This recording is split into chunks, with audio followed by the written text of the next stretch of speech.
پھر شمس و قمر میں، پھر بحر و بر میں، پھر ارض و سما میں، پھر کون و مکان میں، دیوانے تیرے، مستانے تیرے، بڑی دور سے آئے، دامن پھیلائے، پروانے تیرے، تیرے دین کی خاطر، ایمان کی خاطر، اسلام کی خاطر، ناموس کی خاطر قربان کریں گے، یہ جان بھی اپنی ہے، سچا وعدہ ہے، پکا وعدہ، ذرا سوچ کے بولو، ذرا سوچ کے بولو، اگر سوچ لیا تو، اگر سوچ لیا تو پھر ڈرتے کیوں ہو؟ میرا کل سرمایہ، میری کل کمائی، سیدی مرشدی، لب پر نعت پاک کا نغمہ کل بھی تھا اور آج بھی ہے، میرے نبی سے میرا رشتہ کل بھی تھا آج بھی ہے، اور کسی جانب کیوں جائیں اور کسی کو کیوں دیکھیں، اپنا سب کچھ گنبد خضرا کل بھی تھا اور آج بھی، اور بتلا دو گستاخ نبی کو غیرت مسلم زندہ ہے، نبی پہ کٹ مرنے کا جذبہ کل بھی تھا آج بھی ہے، تو زندہ ہے واللہ، تو زندہ ہے واللہ۔ میری چشم عالم سے چھپ جانے والے ظاہری پردہ فرمانے کے بعد جب یہ کہا گیا کہ کوئی بھی بدری صحابی کسی بھی جہاد میں جو ہے وہ شرکت نہیں کریں گے کیونکہ وہ عظیم ہیں جنہوں نے غزوہ بدر میں حصہ لیا، خلفائے راشدین نے کہا کہ اب وہ حصہ نہیں لیں گے، ہم ان کی زیارت کیا کریں گے، ان کا زندہ رہنا بہت ضروری ہے۔ لیکن جب مسیلمہ کذاب جو جھوٹی نبوت کا دعوے دار تھا اس کے خلاف جہاد کی بات آئی تو اعلان ہو گیا کہ کوئی بدری صحابی ہو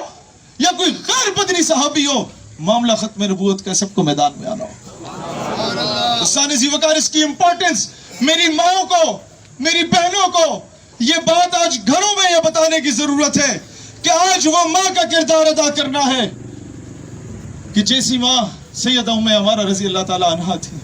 ان کے صاحبزادے کو بھیجا گیا کہ جا کے مسلمہ کذاب کو بولو کہ تم جھوٹے ہو کذاب ہو، بندے کے پتر بنو، رائے راست پہ آؤ۔ جب وہ گئے تو اس نے کہا کیا میں نبی ہوں یا نہیں؟ اس نے کہا نہیں، تم جھوٹے ہو کذاب ہو۔ کہا اس کے جسم کا ایک ٹکڑا کاٹ دو۔ اب بولو، ٹکڑا کٹ گیا جسم کا، لہو لہان، کیا میں نبی ہوں یا نہیں؟ کہا نہیں، جھوٹے ہو کذاب ہو، دوسرا ٹکڑا کاٹو۔ کرتے کرتے یہی سوال یہی جواب، وہ شہید ہو گئے۔ ماں کی تربیت کیا ہوتی ہے دوستان ذی وقار؟ جب وہ واپس ان کی میت کو لایا گیا تو کسی نے یہ بات تنزن کہہ دی کہ محمد عربی نے، ہمارا محمد عربی نے تمہارے بیٹے کو شہید کروا دیا ہے۔ جواب سنو اس مسلمان ماں کا، وہ کہتی ہے واللہ میں نے اسی دن کے لیے اپنے بیٹے کو جنم دیا تھا۔ وہ مائیں 1400 سال پہلے بھی تھیں، اب بھی ہیں۔ جب پہلا فورن منسٹر وہ بدبخت چودھری ظفر اللہ قادیانی، جب اس نے بدبختی کی، لاہور کی مال روڈ پہ سارے توپے ٹینکے بندوقیں لے کے آ گئے اور عاشقان رسول کو چھلنی کرنے لگے، اور جب وہ گولیاں چلائی جا رہی تھی اس کی تھرتھراہٹ کی آواز ایک بارات کی طرف جاتی ہے، وہ بارات جا رہی تھی تو دولہے کی ماں نے کہا کہ یہ آواز کہاں سے آ رہی ہے؟ تو ایک راہگیر چل رہا تھا، اس نے کہا کہ آقا کہ جانثار ختم نبوت پہ اپنی جانوں کا نذرانہ پیش کر رہے ہیں۔ تو اس ماں نے اپنے بیٹے کے جو کہ دولہا تھا اس کے سر سے صحرا کھینچ لیا اور کہا کہ بیٹا شادیاں ہوتی رہیں گی، آقا کی یہ دیکھیں نماز دن میں 5 مرتبہ فرض ہے، آقا کی ناموس رسالت کا پہرا دینا ہر سانس کے ساتھ فرض ہے۔ تو انہوں نے کہا بیٹا جاؤ۔ آپ یقین کریں ماں کی تربیت 1400 سال پہلے بھی ایسی تھی، آج بھی ایسی ہے۔ پھر بیٹے نے بھی جب گولیاں کھائیں تو کہا لوگوں گواہ رہنا، میری ماں کو کہنا ہے تمہارے بیٹ نے پیٹھ پہ کوئی گولی نہیں کھائی تھی۔ حکمرانوں کو یہ تنبیہ کرنا چاہتا ہوں،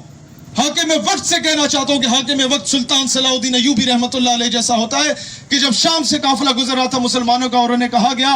کہ کہاں اسے لوٹ لیا گیا، زدوکوب کیا گیا اور کہا گیا کہ بلاؤ اپنے نبی محمد کو، کہاں ہے وہ؟ جب یہ خبر پہنچی سلطان صلاح الدین ایوبی تک تو اس نے اٹھ کے اللہ سے کہا اے اللہ مجھے تب تک موت نہ دے جب تک میں 2 کام نہ کروں، نمبر 1 جب تک بیت المقدس کو فتح نہ کروں، اور نمبر 2 جب تک اس گستاخ کو واصل جہنم نہ کروں۔ بیت المقدس کو فتح کیا جاتا ہے، اسلام رحمت للعالمین کا مذہب ہے۔ وہ سارے جرنیلوں کو، سلیبی جرنیلوں کو صف میں بٹھا کے انہیں پانی پلا کے امان میں لے لیا گیا، لیکن جب اس جنرل بورنس میں نظر پڑتی ہے صلاح الدین ایوبی کہتا ہے کہ تو وہ تم تھے جس نے کہا بلاؤ اپنے نبی محمد کو، لو دیکھو رسول اللہ نے اپنے خادم کو بھیج دیا ہے، اس کا سر قلم کیا جاتا ہے، قیامت میں آنے تک لوگوں کو بتایا جاتا ہے۔ میں آج بھی یونیورسٹی اور کالجز سے جب بھی خطاب کرتا ہوں، میں انہیں کہتا ہوں، پینٹ کوٹ والے لوگوں کو، خود بھی ٹائی لگا کے جاتا ہوں، میں کہتا ہوں ہم بڑے ممی ڈیڈی ہیں بھائی،